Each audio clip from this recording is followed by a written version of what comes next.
السلام عليكم ورحمة الله تعالى وبركاته.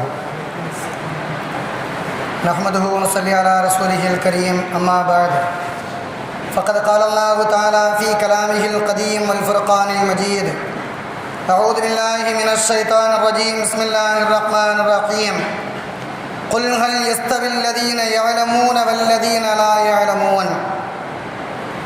قال النبي صلى الله عليه وسلم: ஊதீது இல்மல் அவ்வலீன வல் ஆகிரீன் அவு கமா கால அலைஹி ஸலாத்து வஸ்ஸலாம்.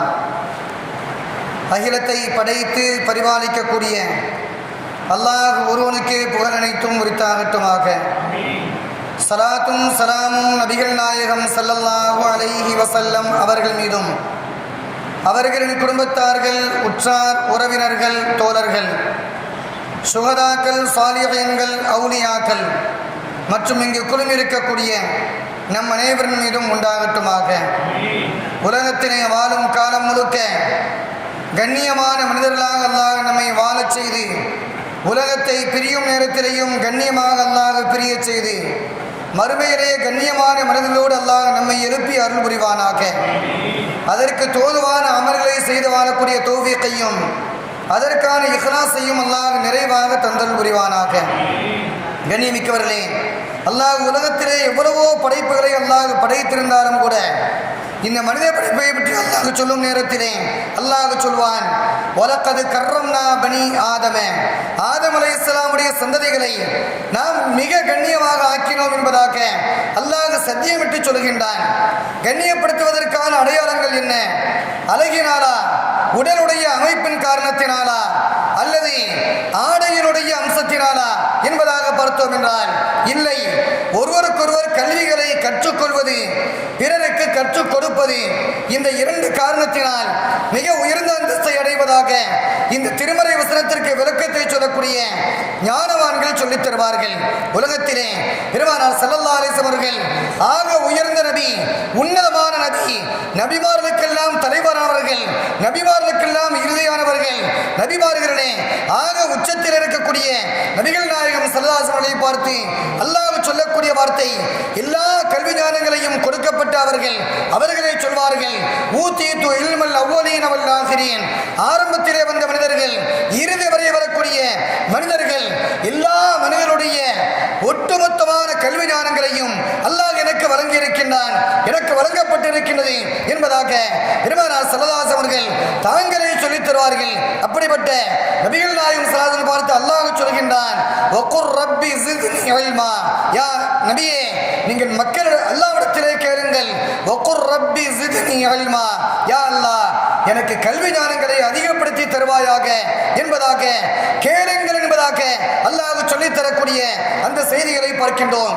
கல்வியை பற்றி இஸ்லாமிய மார்க்கத்தினுடைய பல மொழிகள் சொல்லும் நேரத்திலே இப்படி சொல்லும்: மனிதனுடைய தொட்டிலிருந்து சுடுகாடு வரை வாழும் காலத்திலே இந்த மனிதனுக்கான கல்விகள் நிறைய இருக்கின்றது. கல்விகளை குறித்த காலத்திலே படித்தோம், அதற்கு பின்பாக கல்வியினுடைய தேவையில்லை என்பதாக ஒதுங்கியிருக்க வேண்டும் என்பதை மார்க்கம் சொல்லித் தரவில்லை. தொட்டிலிருந்து சுடுகாடு செல்லும் வரை ஏதாவது கல்விகளை கற்றுக்கொண்டே இருக்க வேண்டும். நல்ல கல்விகள் பிரயோஜனமான கல்வியாக இருக்க வேண்டும் என்பதை பெருமானார் ஸல்லல்லாஹு அலைஹி வஸல்லம் அவர்கள் தங்களுடைய துஆவிலே கேட்பார்கள், அல்லாஹ்விடத்திலே கேட்பார்கள்: யா அல்லாஹ், எனக்கு கல்வி ஞானங்களை தா. அந்த கல்வி ஞானம் பிரயோஜனம் தரக்கூடியதாக இருக்க வேண்டும்.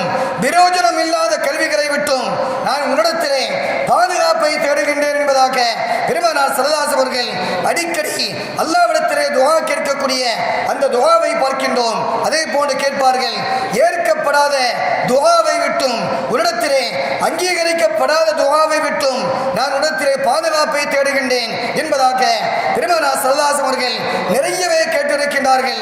கல்விகளை கற்பதன் மூலமாக என்ன பிரயோஜனம் ஏற்படுகின்றது என்பதை மார்க்க வேதைகள் சொல்லித் தருவார்கள். முதலாவதாக தன்னுடைய உள்ளத்தை பற்றி தான் அலசி ஆராய்ந்து தன்னுடைய உள்ளம் பரிசுத்தமாக இருக்கின்றதா, அசிங்கம் பிடித்ததாக இருக்கின்றதா, உள்ளம் சுத்தமாக இருக்கின்றதா, தீமையான எண்ணங்களோடு நிரம்பி இருக்கின்றதா என்பதை முதன்முறையாக தன்னை தானே பரிசோதனை செய்து கொள்வது. இரண்டாவதாக பிறருடைய உள்ளங்களை பரிசுத்தப்படுத்துவது. இந்த இரண்டு தான் கல்வியினுடைய விரோஜனமான கல்வி கல்வியினுடைய நோக்கம் என்பதை மார்க்க வேதைகள் நமக்கெல்லாம் சொல்லித்தரக்கூடிய அந்த செய்திகளை பார்க்கின்றோம். உலகத்திலே யாரெல்லாம் கல்விகளை கற்றிருக்கின்றார்களோ அந்த கல்வியை கற்ற இந்த மனிதர்களுக்கு உலகத்தினுடைய எல்லா பொருட்களையும் அல்லாஹ் பணிய வைக்கின்றான். கட்டுப்படக்கூடிய ஆற்றலை அல்லாஹ் ஏற்படுத்துகின்றான். அல்லாஹ் திருமறையிலே சொல்வான், ஆதம் அலைஹிஸ்ஸலாம் அவர்களுக்கு அல்லாஹ் படைத்ததற்கு பின்பாக எல்லா பொருட்களுடைய ஞானங்களையும் அல்லாஹ் கற்றுக் கொடுத்ததாக அல்லாஹ் சொல்லிவிட்டு அல்லாஹ் சொல்கின்றான்.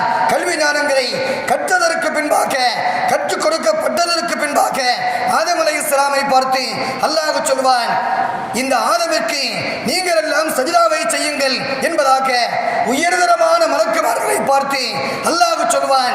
அல்லாஹ் சொல்லும் நேரத்திலே ஆதமுக்கு நீங்கள் சஜிதா செய்யுங்கள் என்பதாக அல்லாஹ் சொன்ன வசனத்தை வைத்து பார்க்கும் நேரத்திலே முஃபஸ்ஸிரீன்கள் இதற்கு விளக்கத்தை சொல்வார்கள். யார் கல்விகளை கற்றிருக்கின்றார்களோ அந்த மனிதர்களுக்கு உலகத்தினுடைய எல்லா பொருட்களையும் அல்லாஹ் கட்டுப்பட வைக்கின்றான். அதற்கு பணியக்கூடிய தன்மைகளை அல்லாஹ் ஏற்படுத்துகின்றான். இரண்டாவதாக யார் கல்விகளை கற்றிருக்கின்றார்களோ அவர்களுக்கு உயர்தரமான வசதி வாய்ப்புகளை அல்லாஹ் வழங்குகின்றான். அல்லாஹ் ஆதம் அலைஹிஸ்ஸலாமை பார்த்து அல்லாஹ் சொல்வான், யா ஆதம் உஸ்குன் அன்த வ ஸௌஜுகல் ஜன்னா. ஆதமே, கல்விகளை கற்றதற்கு பின்பாக கற்றுக் கொடுக்கப்பட்டதற்கு பின்பாக அல்லாஹ் சொல்வான், ஆதமே நீங்களும் உங்களுடைய துணைவியாரும் அந்த உயர்தரமான சொர்க்கத்திலே வசித்து வாருங்கள் என்பதாக அல்லாஹ் சொன்னதை அல்லாஹ் திருமறை வசனத்திலே அல்லாஹ் சொல்லித் தருகின்றான். கல்விகளை கற்றவர்களுக்கு எல்லா பொருட்களும் கட்டுப்படும். கல்வியை கற்றவர்களுக்கு உயர்தரமான வாழ்க்கை இருக்கும் என்றாலும் கூட அல்லாஹ் தஆலா கல்வியை கற்றவர்களுக்கு சில கட்டுப்பாடுகளையும் அல்லாஹ் விதிக்கின்றான். கட்டுப்பாடோடு கல்வியை கற்ற மனிதன் வாழும் நேரத்திலே அல்லாஹ் தஆலா அந்த மனிதனை கண்ணியமாக வாழ வைக்கின்றான். கட்டுப்பாடு இல்லாமல் வாழ்ந்தால் கல்வியை கற்றதற்கு பின்பாக அல்லாஹ் சீரழிவான கெட்ட பெயரோடு வாழக்கூடிய துர்பாக்கியத்தை அல்லாஹ் ஏற்படுத்தி விடுகின்றான். எனவேதான் ஆதம் அலைஹிஸ்ஸலாமிற்கு அல்லாஹ் கல்வியை கற்றுக் கொடுத்து விட்டு அல்லாஹ் சொல்வான், வலா தக்ரபா ஹாதிஹி ஷஜரா. ஆதம் அலைஹிஸ்ஸலாம் அவர்களே, நீங்களும் உடைய துணைவியாரும் உயர்தரமான அந்தஸ்திலே சொர்க்கத்திலே வாழுகின்றீர்கள். நீங்கள் இருவரும் அந்த மரத்தின் பக்கமாக நெருங்க வேண்டாம் என்பதாக அல்லாஹ் சில கட்டுப்பாடுகளை அல்லாஹ் விதிக்கின்றான். ஷைத்தான் அவைகளை கெடுத்து அதற்கு நேர் மாற்றமாக எதன் பக்கமாக செல்லக்கூடாது என்பதாக அல்லாஹ் தடுத்தானோ அதன் பக்கமாக செல்வதற்கான வாய்ப்புகளை அல்லாஹ் உருவாக்கிவிட்டான் என்பதை திருமறை சொல்லி காண்பிக்கின்றது. எனவே கல்வியை கற்பது மட்டுமல்ல, கற்றதற்கு பின்பாக அல்லாஹ் ஏற்படுத்தக்கூடிய அல்லாஹ்வின் தூதர் ஸல்லல்லாஹு அலைஹி அவர்கள் ஏற்படுத்தக்கூடிய அந்த கட்டுப்பாடுகளை நாம் பேணி வாழ வேண்டும். அப்படி கட்டுப்பாடோடு வாழக்கூடிய அந்த நேரத்திலே அல்லாஹ் ஈருலகத்திலேயும் நிம்மதியான கண்ணியமான உயர்வான வாழ்க்கையை அல்லாஹ் தருகின்றான். கட்டுப்படாமல் வாழ்ந்தால் நேர்மறையான வாழ்க்கையை அல்லாஹ் தந்துவிடுகின்றான் என்பதை அல்லாஹ் திருமறை மூலமாக அல்லாஹ் நமக்கு சொல்லித் தரக்கூடிய அந்த செய்திகளை பார்க்கின்றோம். உலகத்திலே வாழும் நேரத்திலே பயனுள்ள கல்வி இருக்கும் நேரத்தில் தான் அல்லாஹ் தஆலா உயர்தரமான வாழ்க்கையை தருகின்றான். உலகத்திலே நிறைவான ஞானங்களை பெற்றவர்கள் யூதர்கள். அந்த யூதர்கள் உடல் முழுக்க அறிவு நிரம்பியவர்களாக இருக்கக்கூடிய வரலாற்றை பார்க்கின்றோம். அந்த காலத்தில் மட்டுமல்ல, எந்த காலத்திலேயும் கல்வி ஞானங்களிலே உயர்ந்தவர்களாக இருக்கின்றார்கள், உன்னதமானவர்களாக இருக்கின்றார்கள். ஆனால் அந்த கல்வி என்பது வெறுமனே கல்வியாக இருக்கின்றதே தவிர பிறரை நல்வழிப்படுத்தக்கூடிய கல்வி இல்லாததன் காரணத்தினால் அந்த கல்வியிலே அல்லாஹ் எந்த விரோதனத்தையும் வைக்கவில்லை. விரோதனம் இல்லாத கல்வி ஞானமாக இருப்பதன் காரணத்தினால் வாழ்க்கையில் முன்னேறியதை போன்று தோற்றமளித்தாலும் கூட பிறரால் பழிக்கப்படக்கூடிய காட்சிகளை பார்க்கின்றோம். ஹஜ்ரத் உமர் ரலியல்லாஹு தஆலா அன்ஹு சிறுவராக இருக்கின்றார்கள். மிக சின்னஞ்சிறிய பாலகர். அவர் இருக்கக்கூடிய நேரத்திலே ஒரு திட்டின் மீது ஒரு கல் மீது அமர்ந்திருக்கின்றார்கள். அப்படி அமரக்கூடிய நேரத்திலே அந்த பாதை வழியாக 2 யூதர்கள் வருகின்றார்கள். 2 யூதர்கள் அந்த பக்கமாக வருகின்றார்கள். வந்தவர்கள் உமர் ரலியல்லாஹு தாண்டி செல்கின்றார்கள். சென்றவர்கள் மீண்டும் திரும்பி வருகின்றார்கள். சொல்கின்றார்கள், வந்தவர்கள் சொல்கின்றார்கள், உமர் அவர்களே, அல்லாஹு தஆலா உங்களுக்கு இந்த அரபுலகத்தினுடைய ஆட்சி பொறுப்பை அல்லாஹ் வழங்குவான், அரபு நாட்டினுடைய பொறுப்பை அல்லாஹ் வழங்குவான். அப்படி பொறுப்பை வழங்கும் நேரத்திலே உங்கள் மூலமாக சில சட்டங்கள் இயற்றப்படும். அந்த சட்டங்கள் இயற்றப்படக்கூடிய நேரத்திலே அதிலே முக்கியமான சட்டம் ஒன்று, அரபு நாட்டினுடைய ஊரினுடைய உள்பகுதியில் இருக்கக்கூடிய யூதர்கள் ஊரினுடைய ஒதுக்குப்புறத்திற்கு செல்ல வேண்டும் என்பதாக ஒரு சட்டத்தை இயற்றுவீர்கள். அந்த சட்டம் வரும் நேரத்திலே நாங்கள் இருவரும் யூதர்களாக இருக்கின்றோம், எங்களுக்கு அந்த விதிவிலக்கை வழங்க வேண்டும் என்பதாக அந்த யூதர்கள் உமர்லானை பார்த்து கேள்வியை கேட்டுவிட்டு சொல்கின்றார்கள். அதற்கான ஒரு எழுத்து வடிவத்திலே எழுதி எங்களுக்கு கையெழுத்திட்டு தாருங்கள் என்பதாக கேட்கின்றார்கள். உமர் ரலியல்லாஹு தஆலா அன்ஹு அவர்களை பார்த்து கேட்கின்றார்கள், ஹத்தாபினுடைய மகன் என்ற காரணத்தினால் என்னை கிண்டல் செய்கின்றீர்களா, கேலி செய்கின்றீர்களா? நான் ஒட்டகத்தை மேய்ப்பதற்கு லாயக்கில்லாதவன் என்பதாக என்னுடைய தந்தை சொன்ன வார்த்தையை வைத்து என்னை கிண்டல் செய்கின்றீர்களா? நான் ஜனாதிபதியாக ஆகுவதா, இந்த நாட்டினுடைய முதல் பொறுப்பை பெறுவதா, அது சாத்தியமில்லாத ஒன்று என்பதாக என்னை கிண்டல் செய்கின்றீர்களா என்பதாக மீண்டும் கேட்கின்றார்கள். அந்த யூதர்கள் சொல்கின்றார்கள், இல்லை இல்லை, உங்களை நாங்கள் கிண்டல் செல்லவில்லை. ஒரு காலம் வரும், அந்த காலத்தில் நீங்கள் அரபுலகத்தினுடைய ஆட்சி பொறுப்பிலே இருப்பீர்கள்.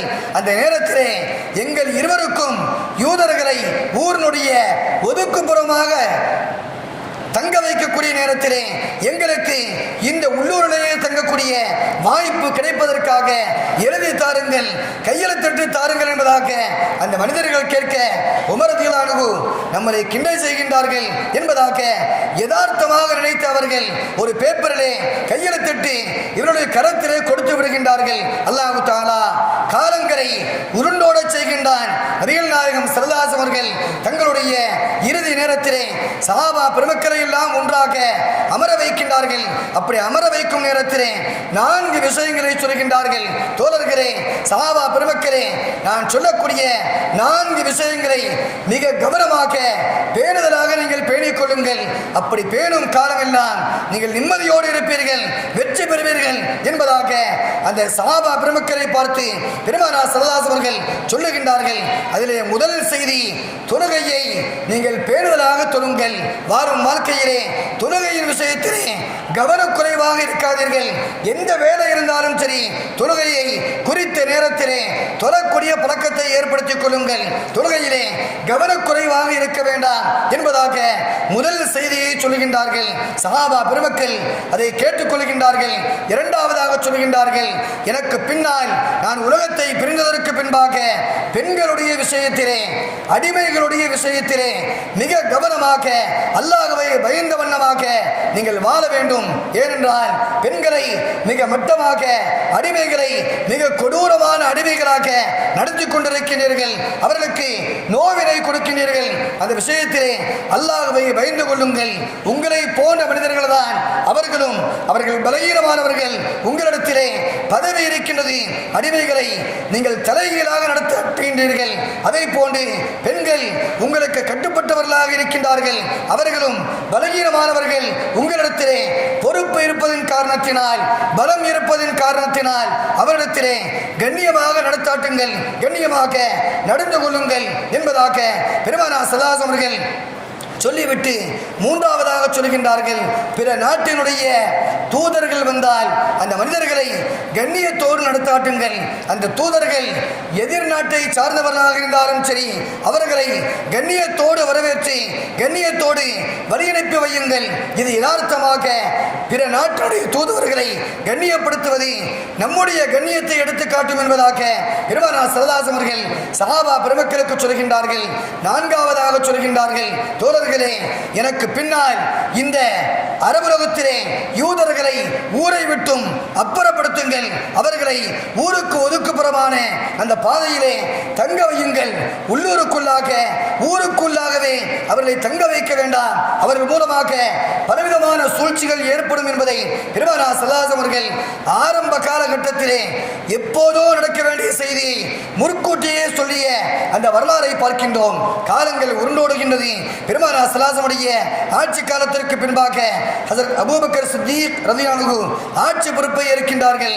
அதற்கு பின்பாக உமர் ரலியல்லாஹு அன்ஹு ஆட்சி பொறுப்பை ஏற்கின்றார்கள். அந்த யூதர்கள் இவர்கள் சொல்லியதை போன்றே சட்டம் இயற்றுகின்றார்கள். யூதர்கள் ஊரினுடைய ஒதுக்குப்புறமாக தங்க வைக்கப்பட வேண்டும், ஊருக்குள்ளாக தங்கக்கூடாது என்பதாக சட்டம் இயற்றப்பட அந்த இரண்டு மனிதர்களும் என்றோ ஒரு நாள் இவர்கள் சிறுவராக இருந்த காலத்திலே கையெழுத்து வாங்கினார்களே, அந்த காகிதத்தோடு வருகின்றார்கள். ஹலீஃபா அவர்களே, ஜனாதிபதி அவர்களே, தாங்கள் எழுதி கொடுத்த அந்த கடிதம் இதோ இருக்கின்றது, எங்களை ஊருக்குள்ளாக தங்க வையுங்கள் என்பதாக வேண்ட உமர் ரலியல்லாஹு அன்ஹு பெருமானார் ஸல்லல்லாஹு அலைஹி வாக்குக்கு மாற்றமாக நான் ஒருபோதும் செய்யவே முடியாது. அவர்கள் வாக்குறுதி வாங்கியிருக்கின்றார்கள், நான் எழுதி கொடுத்தது உங்களுக்கு வேண்டுமானால் நீங்கள் இஸ்லாத்தை தழுவி இந்த ஊருக்குள்ளாக வசிக்கலாம் என்பதாக நிபந்தனை சொல்கின்றார்கள். யூதர்கள் இந்த அளவுக்கு தெளிவானவர்களாக, கல்வியிலே உச்சகட்டத்தை பெற்றவர்களாக, என்றோ நடக்கக்கூடிய கல்வி ஞானங்களை அவருடைய வேதத்திலே படித்து அதன் மூலமாக தெளிவை பெற்று ஒரு காலம் வந்தால் நாம் ஊரினுடைய ஒதுக்குப்புறமாக தள்ளப்படுவோம் என்ற அந்த கல்வி ஞானங்களை தெல்ல தெளிவாக பெற்றிருந்தார்கள். இருந்த போதிலும் அவருடைய கல்வி என்பது பிரயோஜனமில்லாத கல்வியாக இருந்ததன் காரணத்தினால் அல்லாஹு தஆலா இன்றளவும் சாபத்தை பெற்றவர்களாக, உலகத்தினுடைய எல்லா மனிதனுடைய சாபத்தையும் பெறக்கூடிய மனிதர்களாக கல்வி ஞானங்கள் இருந்தும் விரோதமில்லாத ஒன்றாக அல்லாஹ் மாற்றிவிட்ட அந்த செய்திகளை பார்க்கின்றோம். எளிமிக்கவர்களே, கல்வி என்பது உயர்தரமான அமானிதமாக அல்லாஹ் தந்திருக்கின்றான். அந்த கல்விகளிலே ஆக உயர்ந்த கல்வி என்பது மார்க்கத்தினுடைய கல்வி. மார்க்க கல்வியை கற்கும் நேரத்திலே அல்லாஹு தஆலா யதார்த்தமாகவே அல்லாஹ்வுடைய அச்சத்தை தந்து விடுகின்றான். பெரியவர்களை எப்படி மதித்து வாழ வேண்டும் என்று சொல்லக்கூடிய அந்த பணிவை தந்து விடுகின்றான். இந்த பணிவை பெறக்கூடிய இந்த மனிதர்கள் தான் பிற்காலத்திலே அல்லாஹ்விற்கு பணிந்து நடக்கக்கூடிய இறை நேசர்களாக மாறிவிடக்கூடிய சந்தர்ப்பங்களையும் பார்க்கின்றோம். ஒரு பெரியவர் பல நாட்களுக்கு முன்பாக தன்னுடைய மனைவி கர்ப்பமாக இருக்கக்கூடிய அந்த காலகட்டத்திலே வெளிநாட்டிற்காக வேண்டி அவர் செல்கின்றார். சென்றவர் 300 திரகங்களை கொடுத்துவிட்டு அயல் நாட்டிற்கு செல்கின்றார். பல்லாண்டுகள் கழித்ததற்கு பின்பாக ஊருக்கு திரும்பி வருகின்றார். வந்தவர் வீட்டிற்கு வருகின்றார், தன்னை அறிமுகப்படுத்துகின்றார். துணைவியாரிடத்திலே யார் என்பதை அறிமுகப்படுத்தி வீட்டுக்குள்ளாக அவர் வந்து விடுகின்றார். வந்தவர் கேட்கின்றார், பிறந்த குழந்தை என்ன ஆனது, என்ன குழந்தை பிறந்தது என்பதாக மிக ஆர்வத்தோடு கேட்கின்றார். அந்த அம்மையார் சொல்கின்றார்கள், பிறந்த குழந்தையை பற்றி நான் பின்னால் சொல்கின்றேன், நீங்கள் பள்ளிவாசலுக்கு செல்லுங்கள், தொழுதுவிட்டு வாருங்கள் என்பதாக அவரை வெளியே அனுப்புகின்றார்கள். அந்த மனிதர் மீண்டும் கேட்கின்றார், நான் தந்த 300 திரகம் என்ன ஆயிற்று என்பதாக கேட்கும் நேரத்திலே அந்த மனிதர் கேட்பதற்கு பதிலாக இந்த அம்மையார் அப்போதும் சொல்கின்றார்கள், பள்ளிவாசலுக்கு சென்றுவிட்டு திரும்ப வாருங்கள், உங்களுக்கான அந்த தொகையை நான் திரும்ப தந்து விடுகின்றேன் என்பதாக சொல்ல இவர் பள்ளிவாசலுக்கு செல்கின்றார். பள்ளிவாசலிலே தொழுகின்றார். பள்ளிவாசலிலே பாடம் நடத்தப்படக்கூடிய காட்சிகளை பார்க்கின்றார். அந்த இடத்திலே ஒரு வாலிபர், அழகான வாலிபர் பாடங்களை நடத்தாட்டிக் கொண்டிருக்கின்றார். இவரை பார்த்த இந்த மனிதருக்கு ஆச்சரியமாக இருக்கின்றது, மிக மகிழ்ச்சியாக இருக்கின்றது. நம்முடைய குழந்தையாக இந்த பையன் இருந்திருந்தால் எவ்வளவு நன்றாக இருக்கும் என்பதாக ஆசை வைத்தவராக மீண்டும் வீட்டிற்கு வருகின்றார். வந்தவர் தன்னுடைய மனைவிடத்திலே, பள்ளிவாசலுக்கு சென்றேன், என்னுடைய குழந்தை என்ன குழந்தை, அது என்ன செய்கின்றது என்பதை நீ சொல்லவில்லை, ஆனால் பள்ளிவாசலிலே ஒரு வாலிபரை பார்த்தேன், அல்லாஹ்வினுடைய கல்விகளை கற்றுக் கொடுத்து கொண்டு பிறருக்கு நன்மையான விஷயங்களை சொல்லிக் கொண்டிருக்கின்றார். அவரை பார்த்துவிட்டு அதே போன்று நம்முடைய குழந்தை இருந்தால் எவ்வளவு நன்றாக இருக்கும் என்பதாக நான் பெருமிதம் கொண்டேன், ஆனந்தமடைந்தேன் என்பதாக சொல்லும் நேரத்திலே அந்த துணைவியார் சொல்கின்றார்கள், அந்த குழந்தை நம்முடைய குழந்தைதான். நீங்கள் கொடுத்த அந்த 300 திரகத்தை அந்த பையனுடைய மார்க்க செலவிற்காக, அவன் படிப்பதற்காக நான் செலவழித்திருக்கின்றேன். இப்போது உங்களுக்கு அந்த 300 திரகம் தேவையா, இந்த சாலிகான குழந்தை தேவையா என்பதாக கேட்கும் நேரத்திலே அந்த மனிதர் சொல்கின்றார், அவருடைய கணவர் சொல்கின்றார், எனக்கு ஒன்றுமே தேவையில்லை, இதைவிட மிகப்பெரிய பாக்கியம் தேவையில்லை என்பதாக அவர் சொன்ன வரலாற்றை நாம் வரலாற்றிலே பார்க்கின்றோம். எனவே கல்வி ஞானங்களிலே ஆக உயர்தரமானது மார்க்கத்தினுடைய ஒழுக்கத்தை சொல்லித்தரக்கூடிய கல்வி. மார்க்க கல்வியை கற்றுவிட்டு பிற கல்விகளை கற்கும் நேரத்திலே அல்லாஹ் தஆலா ஒழுக்கத்தை தந்து விடுகின்றான். மார்க்கத்தை புறக்கணித்து விட்டு உலகத்தினுடைய கல்விகளிலே செல்லும் நேரங்களிலே ஒழுக்கம் தவறிய வாழ்க்கை வாழக்கூடிய சந்தர்ப்பங்கள் மிகுதமாக ஏற்படுகின்றது. எனவே மார்க்க ஞானங்களை முழுமையாக புரிந்து அல்லாஹ் ரசூலுடைய முழுமையான திருப்தியை பெற்று வாழக்கூடிய சீதேவிகளாக அல்லாஹ் நம்மையும் நம்முடைய சந்ததிகளையும் அல்லாஹ் வாழச் செய்தல்வானாக. வாழும் காலம் முழுக்க நம்மையும் நம்முடைய சந்ததிகளையும் ஒழுக்கமானவர்களாக அல்லாஹ் ரசூலுக்கு பிடித்தமான வாழ்க்கை வாழக்கூடிய சீதேவித்தனமான வாழ்க்கையை அல்லாஹ் தந்தல் புரிவானாக. அவனுக்கும் அவருடைய தூதருக்கும் பிடிக்காத வாழ்க்கையை விட்டும் அல்லாஹ் நம்மை பாதுகாத்து அருள் புரிவானாக. வாஹிர் தாவானா அல்ஹம்துலில்லாஹி ரப்பில் ஆலமீன். அஸ்ஸலாமு அலைக்கும் வரஹ்மத்துல்லாஹி வபரகாத்துஹு. சுன்னத்துல்லாஹ் தொழுவோம்.